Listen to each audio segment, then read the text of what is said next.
यानंतर एक मोठी आणि महत्त्वाची बातमी आपल्यापर्यंत पोहोचते। शिर्डी देवस्थान संस्थानाला आयकर विभागाने नोटीस पाठवलेली आहे। 8 नोव्हेंबर पासूनच्या जुन्या नोटांचा त्यांनी तपशील मागितलेला आहे।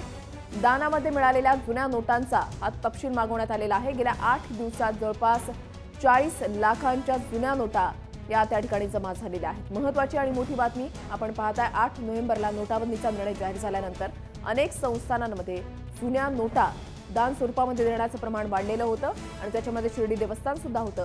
मात्र आता आयकर विभागाने त्यांना नोटीस पाठवलेली आहे। महत्त्वाची आणि मोठी बातमी आपण पाहताय। रवींद्र महाले आपले प्रतिनिधी आपल्या सोबत आहेत। रवींद्र, या संदर्भातले काय अधिक माहिती मिळते?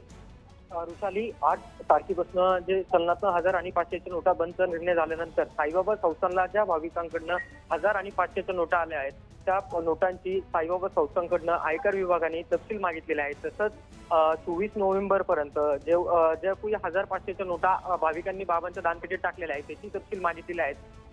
ज्या आतापर्यंत साईबाबा संस्थानकडे 1000 आणि 500चे 40 लाख रुपये आता जमा आहेत आणि साईबाबा संस्थान या 1000 आणि 500च्या नोटाच्या बंदीच्या निर्णयानंतर आणि बँक हे पैसे स्वीकारण्याच्या विषयानंतर साईबाबा संस्थांनी एकदम महत्त्वाचा पाऊल उचलला होता आणि साईबाबा संस्थांनी जी बाबांना भाविकांकडे दान येत होतं ते दर 8 दिवसात 2 वेळी त्याची कॅश काउंटिंग केल्या जात होती। मात्र 1000 आणि 500च्या नोटीच्या बंदीनंतर साईबाबा संस्थांनी दररोज साईबाबांच्या उंडीमध्ये येणाऱ्या दानाची मापमोज सुरू केलेली होती आणि आताही साईबाबा संस्थांकडून ही मापमोज सुरू आहे।